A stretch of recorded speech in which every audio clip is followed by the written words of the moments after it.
Hi, it's Margie with the Asking Spot, and this go round I went thrifting. All for requested pieces. I did the frames, of course, and I made a short of those. Got a link in the description box.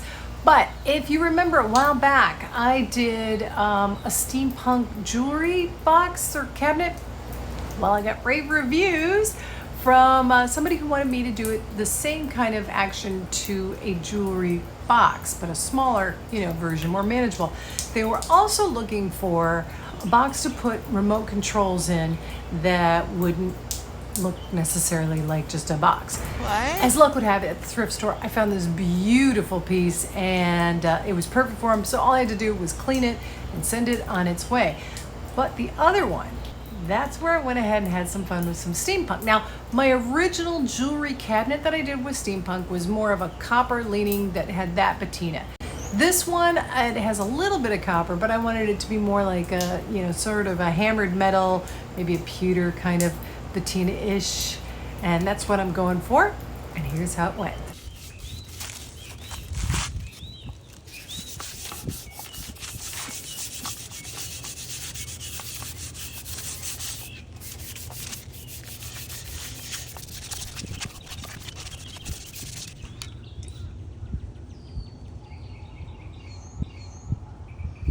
It doesn't look right. Now, I could pretend that all the dripping I did there was intentional. It wasn't. But it wasn't a problem either, because what I actually want from this piece is texture. And I'm also going to layer on a lot of stuff, so even big errors can get pretty well covered. So, Stationary camera. yeah, sorry about the camera angle here. But basically what I'm doing is I'm trying to put on a black wash. You notice I got the brush wet, I've spritzed the piece. I'm going to even spritz it when it's on there because I want to see where things drip, where things hold on to, and I also want to be able to wipe off a good deal of it. Not like scrubbing it off though, it's more like I'm going to try and blot it off. The idea is I'm just letting dirt stick onto, say, a hammered aluminum or aluminium. I've been practicing. At any rate, I'm just trying to get a little off and leave just enough there that you get this sort of depth to it.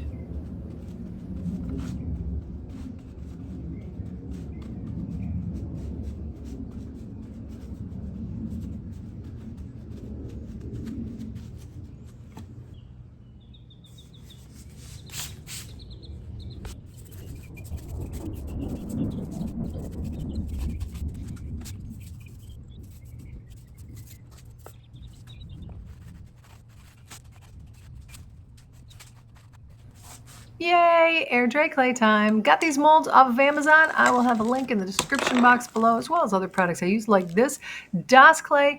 It is my preferred air dry clay because it's one of the clays that has paper fibers in it, so it will shrink less. Now, to be fair, with the technique that I'm doing on this, if a piece of clay shrunk, it wouldn't matter because we're going to adhere it onto something else.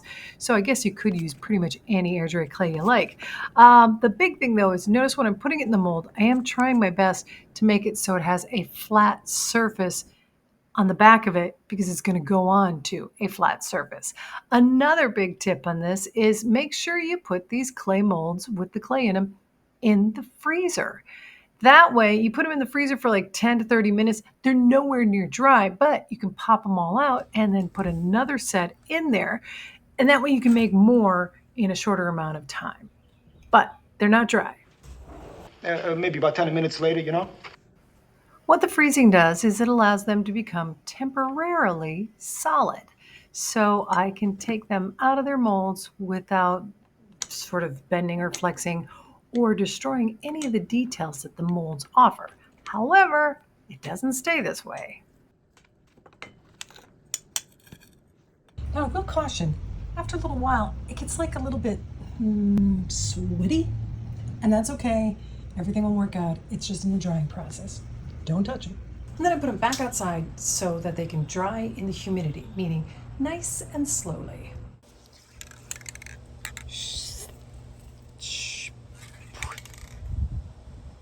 So I decided that this was going to be the look. I mean, it's not glued down or anything, but I at least have the idea, and of course I'm filming it, taking a picture, so that I can put it back like this. But now, so played around some more, and this is what I've come up with, the front view. Got lots more gears to add too, of course.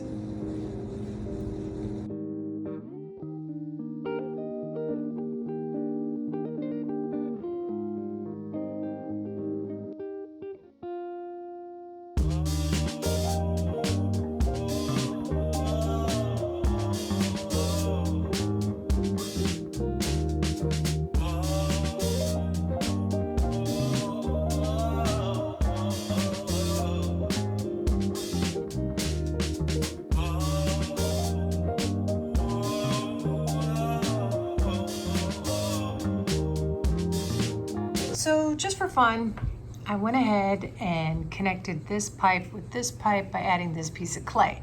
I honestly didn't think it would work, so I didn't film it. But to my surprise, there was enough of a raw edge on either piece that the clay could connect to both of them. And it actually worked. So what about how smooth it is and it doesn't match the texture?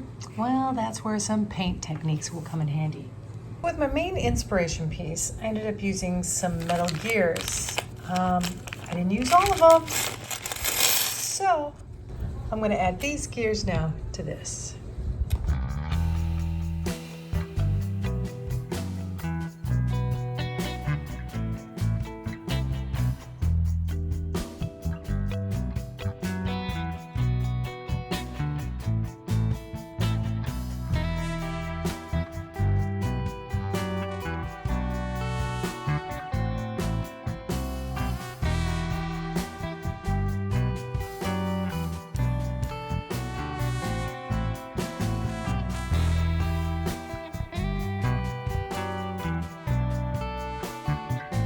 Deja vu. The same treatment I did for the base of the piece, I have to do to all these new shinier little metallic pieces for the gears.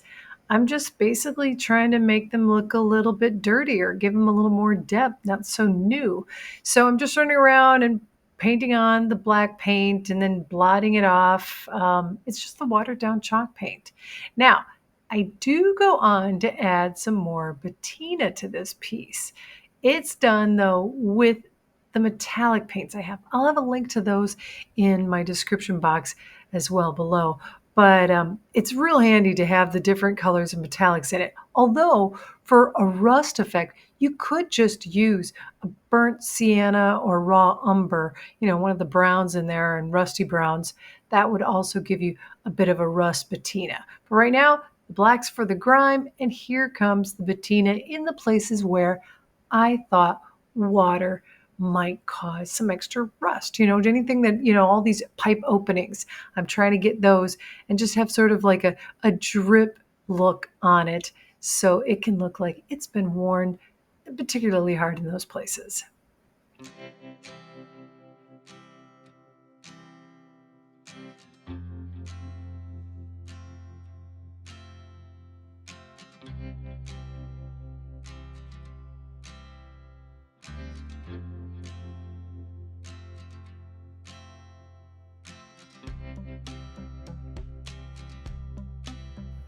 In areas where there was something that, the paint had to, or the rust had to form over something like this gear piece, I could, and I did, water down the rust colored paint that I was using and just kind of let things drip where they would naturally.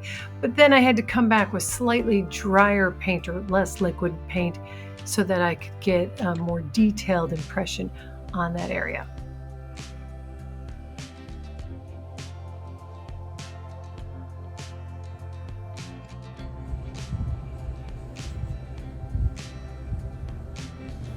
So with some scrap fabric that you may recognize from when I did my charity disc, I am going to line this.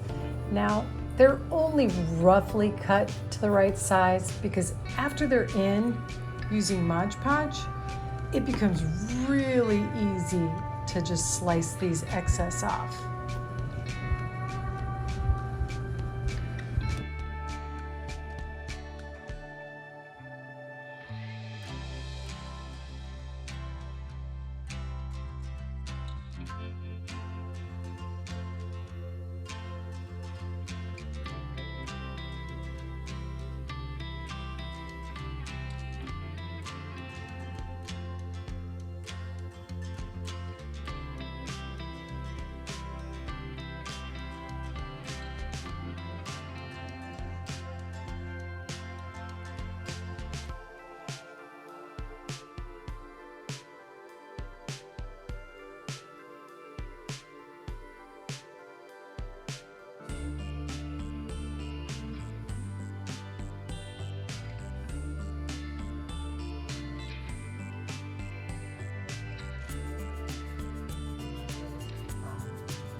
time for touch-ups.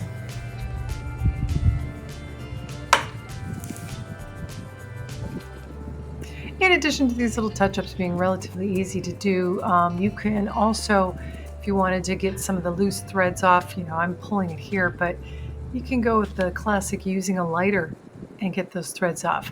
But a big thing I like about this is that if, say, you wanted to change the whole look or you just didn't want it anymore, a little steam and you can get these fabric pieces off. Super easy.